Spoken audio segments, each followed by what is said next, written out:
Alors comme ça, ce serait compliqué de travailler avec la réciproque du théorème de Thalès? N'importe quoi. Une petite capsule, et c'est réglé. Bon, vous connaissez déjà Thalès, qui était un mathématicien grec, bon, beaucoup moins balèze que Pythagore, mais qui était quand même pas mal balèze.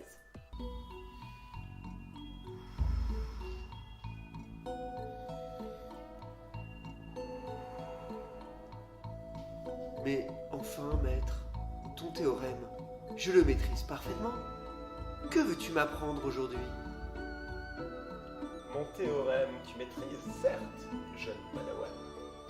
Mais connais-tu sa réciproque?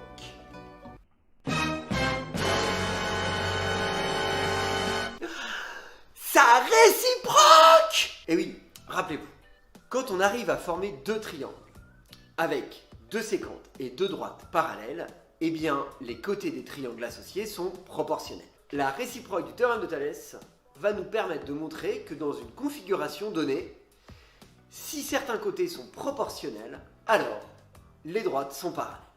Par exemple, si on prend deux droites séquentes en N, sur une de ces droites, on prend un point L à 28 cm de N et un point O à 4 cm de N. Sur la deuxième droite, on va placer un point M à 21 cm de N et un point P à 3 cm de N. La question qu'on se pose, c'est si LM et PO sont parallèles. Eh bien, la réciproque du théorème de Thalès va nous permettre de le prouver. Ah bon? Alors, si j'arrive à montrer qu'il y a des longueurs proportionnelles, ça y est, c'est fini. Presque. Attention, il faut quand même que tu expliques que tu es dans une configuration de Thalès. C'est-à-dire que tes points, ils sont alignés et dans le même ordre. À partir de là, on va prouver que les côtés des deux triangles sont proportionnels. Ce qui revient donc à comparer ON sur NL et NP sur MN. Ah oui, donc il faut montrer que ces deux fractions sont égales. Bon, bah ok, c'est parti. Attention! On n'écrit pas que c'est égal avant de le savoir. Oups! C'est vrai, il faut que je fasse deux calculs séparés. Bon ben voilà, donc il a écrit d'une part ON sur NL, ça fait 4 sur 28, d'autre part NP sur MN, ça fait 3 sur 21. Fastoche, hein, on voit que c'est pas les mêmes nombres, c'est bon, les fractions elles sont pas égales, les droites elles sont pas parallèles. Oh, facile, Thalès. Attention, jeune padawan, as-tu oublié tout ce que tu as appris sur les fractions égales? Ah mais oui! Si on simplifie celle-là par 4, on voit que c'est égal à 1 septième. Et si on simplifie celle-là par 3, on voit que c'est égal à 1 septième aussi.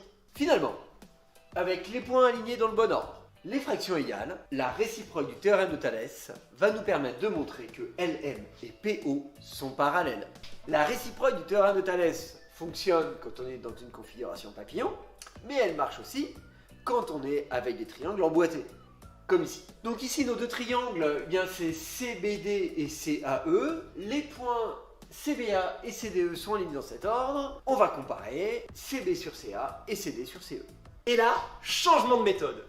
Pour comparer les deux fractions, on va comparer les produits en croix. Alors, premier produit en croix, CB fois CE, ça fait 3,2 fois 8, c'est-à-dire 25,6. Deuxième produit en croix, CA fois CD, 2,56 fois 10. Pas besoin de calculatrice pour voir que ça fait aussi 25,6. Comme les produits en croix sont égaux, on peut en conclure que les fractions sont égales aussi. Donc on résume, les points CBA et CDE sont alignés dans cet ordre, les fractions CB sur CA et CD sur CE sont bien égales, et bien comme tout à l'heure, on peut en déduire grâce à la réciproque du théorème de Thalès que les droites AE et BD sont parallèles. Et voilà, si vous avez des questions, n'hésitez pas à en parler à votre professeur de mathématiques, et sinon, Rendez-vous à la prochaine capsule!